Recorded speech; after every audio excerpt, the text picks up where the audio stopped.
예수님, 제가 예전에 좀 답답하고 속상한 일이 있었는데, 그 일이 좀 해소될 때까지 어느 정도의 시간이 걸렸었거든요.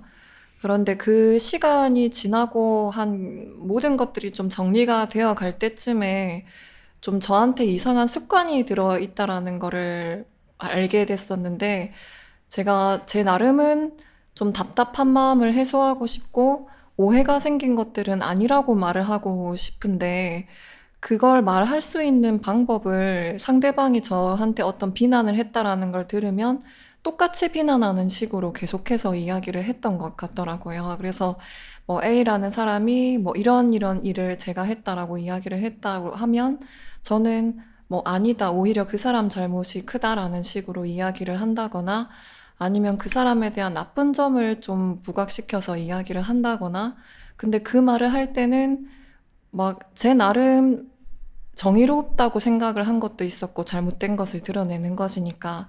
그리고 또 한편으로는 제 이야기를 좀 들어주는 누군가가 있으면 좋겠다는 생각도 있었던 것 같은데 그런 여러 가지 마음들이 일으킬 때 제가 번뇌로 계속해서 좀 움직였다 보니까 이게 상대방을 미워하고 비난하고 원망하는 게 습관이 생겨서 어느 순간에는 그 정도의 감정이 아닌데도 불구하고 상대방에 대한 이야기를 할 때 비난조로 계속 이야기가 되더라고요.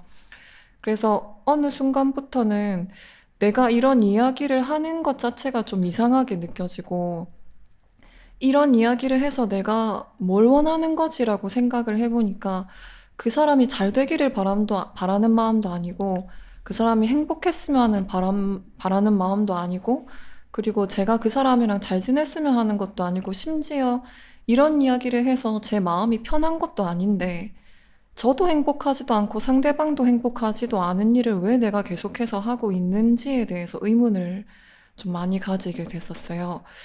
그래서 그게 시간이 지나니까 또 조금씩 더 생각을 해보니까 좀 악의를 가지고 그 사람을 대했었던 마음이 있었고, 그렇게 싫어하는 마음, 그 상대방에 대해서 성내는 마음이 너무 익숙해져 버리니까 제가 그걸 나중에는 알아차리기도 어려웠었구나.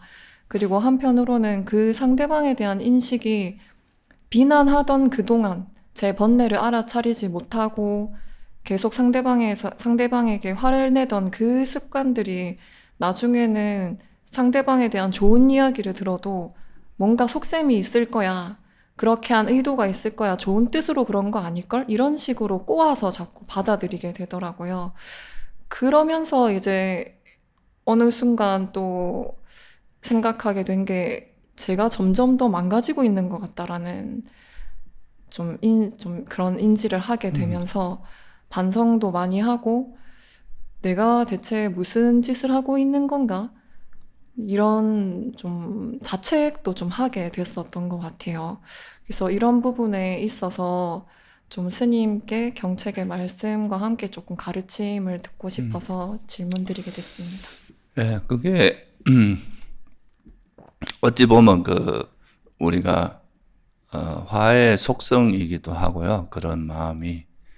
그리고 또, 이제, 우리가 계율이나 팔정도 같은 데 보면, 바른 말이라고 하는 게 있잖아요.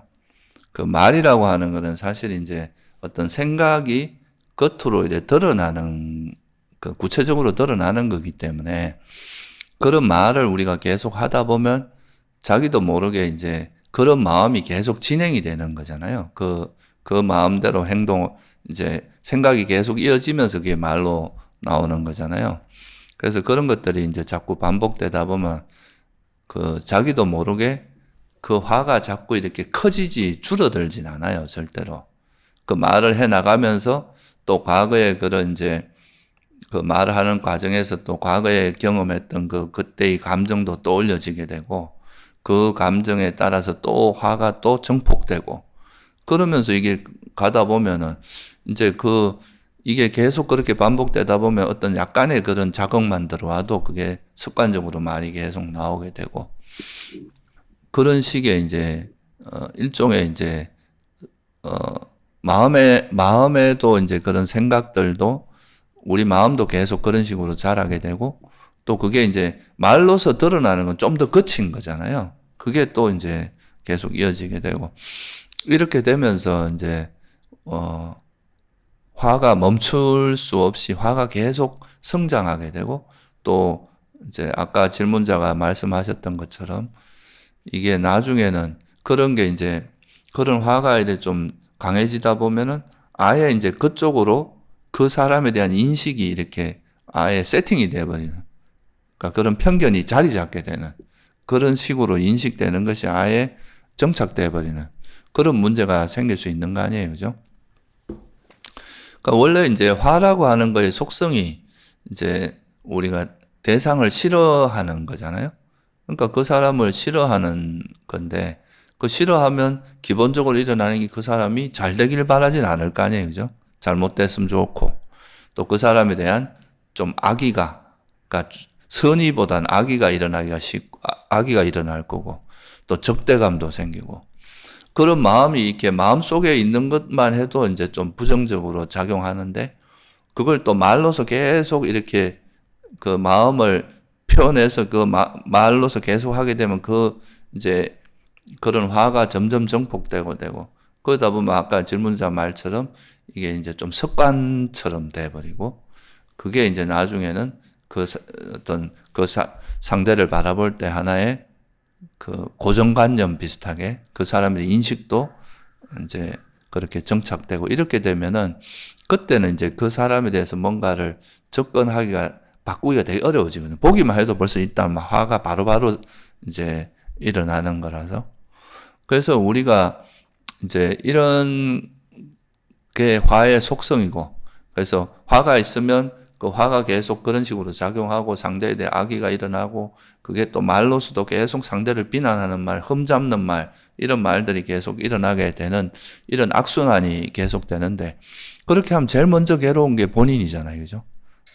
본인 스스로도 내가 뭐 하고 있나 싶고, 내 마음도 점점 빈곤해지는 것처럼 느껴지고, 그러니까 이제, 그리고 또 그런 마음으로 상대를 대하다 보면 상대도 그런 걸 느끼게 되거든요. 그러다 보면 그게 이제 계속 악순환이 되면서 나와 남에게 같이 해로운 그런 이제 마음 상태가 되기 때문에 그게 결코 이제 마음이 편해지진 않거든요. 근데 우리가 그래서 이게 이제 부처님께서 계를 제정을 한 것도 그런 악의에 찬 화에 의해서 일어나는 말들을, 그러니까 계율에 의해서도 안 하고 단속을 하는 것만 해도, 말로서 그걸 하지 않는 것만 해도 어느 정도 이제 거칠어지진 않고, 또 말로 하지 않으면서 하다 보면 자기를 돌아볼 수 있는 힘이 좀 생기잖아요. 그러면 이것이 이제 좀 화라는 것도 이해하고, 이게 내가 자꾸 이렇게 생각이 화로서 진행되고 있다는 걸 알고 하면 좀 멈추기가 쉬운데, 이런 거를 이제 그렇게 단속하지 않고 말로서 막 냈다 보면 자기를 돌아볼 틈도 잘 없어질 수 있는 그런 일이 되는 거죠. 그래서 우리가 그런 이제 남에게 그 남을 험담하고 좀 나쁘게 말하고 이런 이제 좀 성냄을 기반으로 하는 말 같은 거는 가급적이면 겉으로 하지 않는 것이 그런 걸 극복하는데 훨씬 도움이 많이 됩니다. 그게 이제 어떻게 보면 개의 힘이고, 이제 더 거칠어지는 걸 막아주니까요. 그렇게 되고, 또 그러면서 이제 자기를 돌아보면서 그런 화를 버릴 수 있게 되고, 또 아마 이제 그러다가 질문자도 그게 스스로가 이게 나한테도 참 해롭고 내가 뭐 하고 있노 생각하면 그런 걸 이제 덜 하게 되고 멈추게 되면 그 화가 막 계속 일어났을 때의 그 마음 상태하고 화를 멈추고 나서 서서히 이제 화가 없어지니까 상대에게 좀 더 악의보다는 우호적인 마음이고 악의가 없고 좀 친절한 마음으로 바뀌기 시작하면 일단 내 스스로가 굉장히 편안해지고 행복해지는 걸 느낄 수 있잖아요. 그리고 또 그러면 그게 상대에게도 좀 더 편견 없이 있는 그대로 그 사람을 볼 수 있는 그런 계기도 되고 그런 거라서 요번에 이제 그런 걸 계기로 그런 걸 이제 느끼면서 이게 말로서 표현하는 게 더 우리 의식을 거칠어지게 하고 더 안 좋게 하는 경향이 있구나. 그래서 부처님께서 이래서 바른 말에서 거친 말, 이간질하는 말, 거짓말 이런 걸 하지 말라고 했구나. 그런 말을 삼가라 했구나. 이런 거를 한번 돌아볼 수 있는 계기도 되고, 그래서 그걸 이제 우리가 안 하고 자기를 돌아보면서 이게 화에 의한 생각, 이 생각이 강해지면 말로도 이어지고 이런 거니까 이거를 이제 안 하고 멈추는 그것의 해악을 한번 경험한 좋은 계기가 될 수도 있습니다. 말씀 들으면서 생각해 보니까 제가 실제로 그런 생각을 하고 그걸 입 밖으로 꺼내면서 계속해서 반복하는 과정에서 그 과거에 있었던 일은 이미 지나간 일이고 그냥 그때 조건이 그랬던 조건인데 거기에 마음이 매여서 떠나지를 못하고 있는 것 같다는 생각이 들더라고요. 그래서 지금 현재 시점에서 실제로 주변 조건들을 돌아보면 많은 것들이 성숙했고 많은 것들이 달라졌고 심지어 나조차도 달라졌는데 그렇게 제가 계속해서 말로 뱉었던 일에 대해서는 마음이 진전하지 못하고 계속 과거에 많이 매여 있더라고요. 마치 지금도 그런 일이 일어나고 있는 것처럼. 음, 그리고 그 말을 할 때의 마음을 보면 실제로 지금도 그런 일이 일어나고 있다라고 생각을 마음으로는 하고 있는 것 같다는 생각도 들었었어요. 그래서 제가 생각을 하고 있는 과정에서는 좀 지혜의 힘으로 멈추고 산매의 힘으로라도 누르면서 그 시기를 좀 지나왔던 게 아니다 보니까 좀 그런 식으로 계속해서 막 말로 뱉고 막 그랬던 게 아닌가 싶기도 하고 또 스님께서 말씀 주신 것처럼 예전에는 바른 말을 하는 것에 있어서 좀 너무나 도덕적이면서도 한편으로는 좀 진부하게 느껴지는 말이어서 그걸 새롭게 경험으로 받아들이는 거는 좀 못했던 것 같았거든요.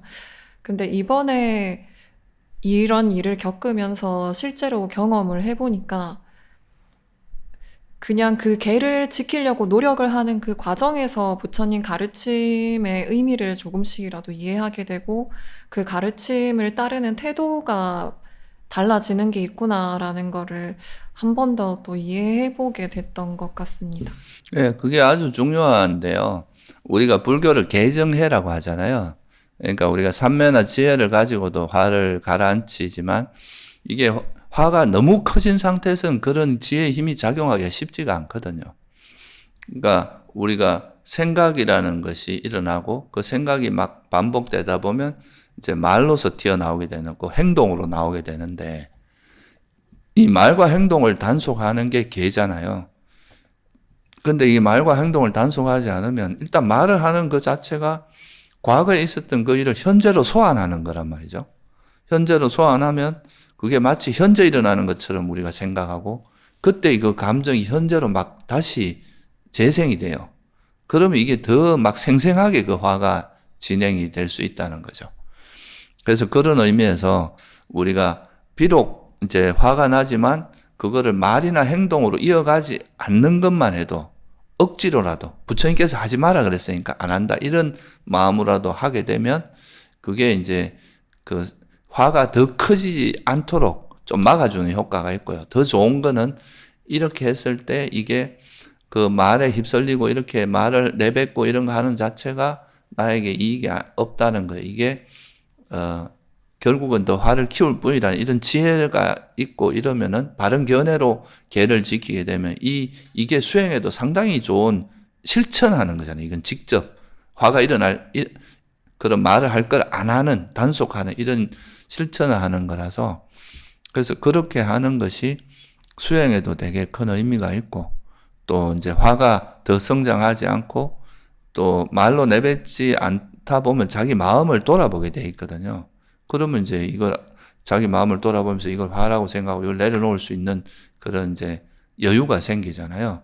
그러면서 이제 그 화를 극복할 수 있는 거라서 그런 거를 이제 우리가 실제로 화가 났다고 해서 그걸 남을 비방하고 험을 잡고 이런 말들을 내뱉는 거에 그런 좀 문제점, 그것이 어떤 화를 더 키우고 어떤 해악을 가져오는지 그런 거를 몸소 경험한 거니까 그런 걸 토대로 해서 이제 이런 우리가 바른 말, 그러니까 그런 거친 말을 삼가고 남을 험잡고 남에게 비난하는 말을 삼가는 것만 그런 계를 지키는 것도 우리 지혜의 성장에 굉장히 큰 도움이 되는구나. 이런 걸 다시 한번 이제 명확히 이해하는 계기가 되면 아주 좋은 또 계기가 될 수 있을 거라고 봅니다. 그리고 또 그 말을 하는 과정에서 험담을 하고 뭐 과거 일을 가지고 와서 현재에서 또 현재 관점에서 또다시 이야기를 하고 이 과정에서 인식이 계속해서 왜곡이 된다는 것도 좀 경험을 했었는데요. 과거의 정보와 현재의 정보가 완전히 다른데 과거의 일에 대해서 스스로가 아직 소화하지 못한 상태에서 현재에 또 안 좋은 점만 계속해서 갖다가 붙이니까 어느 순간 스스로 왜곡해서 만든 인식 속에 고립이 되는 것 같더라고요. 스스로가 그 왜곡된 인식 안에. 그래서 그것도 좀 경험을 하면서 되게 뭔가 삶이 조금 잘못 살고 있는 것 같다는 생각이 좀 들기도 했고요. 미워하는 마음이 되게 일상을 살아가는데 정말 많은 에너지를 뺏는 거다 보니까. 근데 그랬기도 했고, 그런 걸 좀 극복하는 과정에서 제 자신이 이걸 극복해내갈 수 있다는 확신을 가지고 또 스스로 마음이 좀 편안해지고, 그리고 이 편안해지기 위해서 대상이 바뀌어야 되고 대상이 나한테 사과를 해야 하고 이런 식으로 제 마음이 편안해지려고 하는 게 아니라 이렇게 대상이 뭔가를 해줘야 내 마음이 편안해지고 이런 게 아니라 그냥 나 스스로 온전히 편안해지면 되는 거구나. 그러면은 내가 다른 사람이 나한테 나쁜 짓을 한다고 해도 그걸 미워할 일도 없고 저한테 괴로움을 주는 사람이 대상에게 있는 게 아니라는 걸 알게 되니까 그러면 나 혼자 스스로 만족하고 스스로 행복할 줄 알면 다른 사람한테 이렇게 매달리면서 뭐 화낼 일도 없고 험담할 일도 없고 그냥 나 스스로의 온전한 힘으로 살아갈 수 있겠구나라고 생각을 하면서 좀 자기 자신에 대한 자애의 힘 그리고 내가 수행의 중심을 조금 잡자라는 자기에 대한 확신의 힘 이런 걸로 좀 극복을 하기도 했었거든요. 그래서 이것도 맞는지 한번 그건 여쭤보고 아주 싶어요. 좋은 방향성입니다. 그러니까 우리가 화가 나면은 그 사람이 내가 원하는 뭔가를 해줘야 내가 화가 풀린다고 생각하잖아요. 예를 들면 내가 저 사람이 정말 잘못되길 바라면 진짜 잘못된 그런 상황을 보면 속이 시원하거나 네. 그 사람에 대한 이거는 결국은 뭐냐면 그 사람의 내 마음이 좌지우지 되는 거예요. 그 사람의 상태에 의해서 그 대상의 상태에 내가 끌려다니게 되는 거죠. 이런 마음이 갖고 있는데 만약에 상대가 되게 막 행복해 보이고 웃고 있고 이러면 또 그게 또 굉장히 화가 나거든요. 그 사람이 행복한 모습을 보면. 맞습니다. 이것 자체가 벌써 이제 내 마음, 내 삶의 행불행이 상대에게 휩쓸리고 있다는 뜻이 되잖아요. 그러니까 이게 화라는 것이 그렇게 우리를 아까 말했듯이 질문자가 말했듯이 그 대상에 대한 그런 인식도 왜곡시키고 그런 왜곡된 상태에서 그 대상을 보다 보면 또 그걸로 인해서 생기는 문제도 많고 대상에 따라서 내 마음이 계속 이렇게 영향을 받게 됩니다. 그러면 우리가 이제 저 사람이 내가 원하는 데 되지 않으면 절대로 나한테 있는 화가 버려지지 않을 거 아니에요. 근데 그게 아니라 이게 지금 일단 본질은 그 사람이 뭐 잘못한 게 있을 수도 있죠. 그렇지만 본질은 내가 여기에 화를 내고 있는 거라는 걸 이해하고 이 마음을 이제 쉬고 이 화가 일어났을 때 앞에서 이야기했던 수많은 그 해로움들이 있잖아요. 그럼 이 마음을 쉬고 내 마음의 평온을 찾고 자애심을 찾고 이렇게 한 다음에 내 마음에 평화가 오고 평온이 왔을 때 판단하면은 그 사람의 문제는 그 사람의 문제고 내가 문제는 또 내 문제고 냉철하게 이제 판단할 수 있는 그런 조건이 될 거 아니에요. 그죠? 그러면은 이제 오히려 나도 내가 이제 내 마음이 편안해지고 행복해지니까 이 상황을 왜곡하지 않고 있는 그대로 볼 수 있게 되고 그러면 이제 정말 저거는 설사 그 사람이 나한테 뭐 사과를 하거나 잘못을 인정하지 않더라도 내가 그게 영향 안 받을 수 있는 그게 이제 수행의 핵심이라고 할 수 있거든요.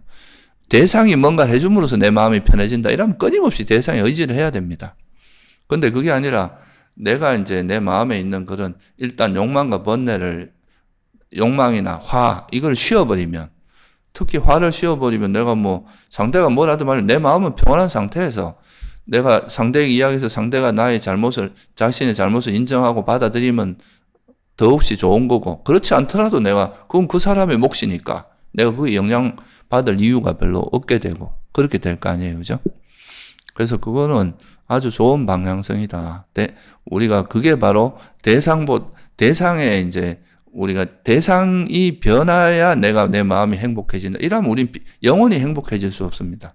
그러니까 이제 대상에 보다는 일단 내 마음의 평화를 찾고 그 다음 그런 거를 기반으로 해서 이제 대상과의 관계 속에서 할 수 있는, 인연 따라 할 수 있는, 조건 따라 할 수 있는 정도를 해나가는 이런 방식으로 살아가는 게 부처님께서 말씀하신 밖에서 찾지 말고 가장 근원적인 건 자기 마음에 있다고 말씀하신 거기하고 맥락이 다 있다. 이렇게 말할 수 있습니다.